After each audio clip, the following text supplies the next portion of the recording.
Et c'est toute la réflexion sur le sujet. Moi, ce que j'ai voulu faire en écrivant ce livre, il n'était absolument pas question pour moi de faire la promotion de l'homosexualité, de dire que c'est bien et qu'il faut... Oui, c'est ce qui est bien d'ailleurs, c'est ce que j'ai apprécié effectivement, parce que vous posez les faits, vous ne vous positionnez pas, c'est à chacun effectivement d'analyser. Je ne suis pas là en train de dire, mon Dieu, il faut embrasser l'homosexualité, c'est vraiment ce qu'il y a de mieux et que la fierté Dieu, non, c'est absolument pas ça. Je ne condamne pas aussi les pays africains qui adoptent des lois. Ce qu'il faut comprendre, c'est que chaque société se retrouve autour de certaines valeurs. Aujourd'hui, en Occident, la polygamie est interdite. Et il n'y a personne qui embête aux Occidentaux sur la question de la polygamie en disant qu'elle est discriminatoire et qu'elle viole les droits, les libertés individuelles des individus.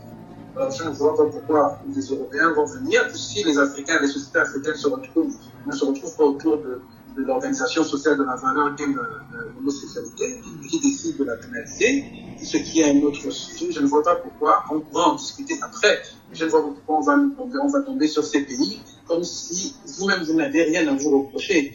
Et puis, ce n'est pas un sujet prioritaire pour l'Afrique. Prioritaire, parce que franchement, l'Afrique a d'autres challenges.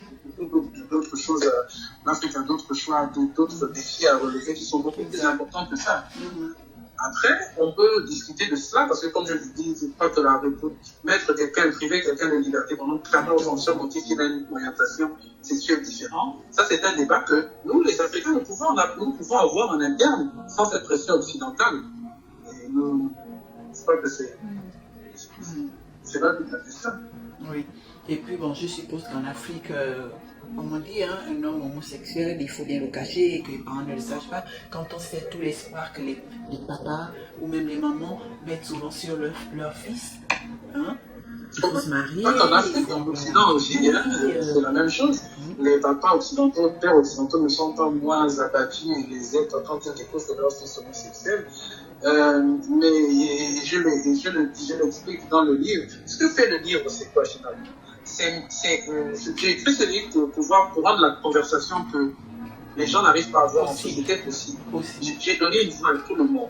J'ai donné une voix, en fait, le livre est écrit autour de la conversation de deux personnages, donc Iretiola, la journaliste, et Charles Tayo Badara, qui est l'ami du Binkoulé à Kintola, mais qui est aussi son ami.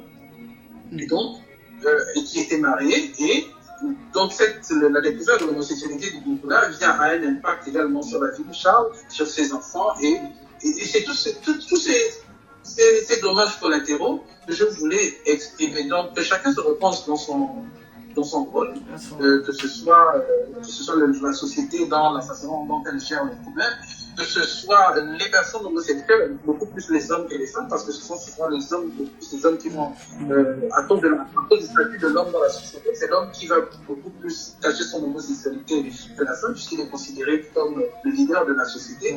Et les gens, de manière générale, autant on va tolérer l'homosexualité féminine, et d'ailleurs souvent les gens disent d'une femme lesbienne qu'elle n'a pas encore rencontré la bonne personne pour la faire passer à autre chose. Alors que dans les sociétés, ça c'est en Afrique comme ailleurs, quand un homme a traversé, on découvre qu'il a des relations avec un autre homme, on ne lui pardonne pas parce que c'est lui, c'est l'homme, c'est le leader de la société, il n'y a pas de retour de réhabilitation possible.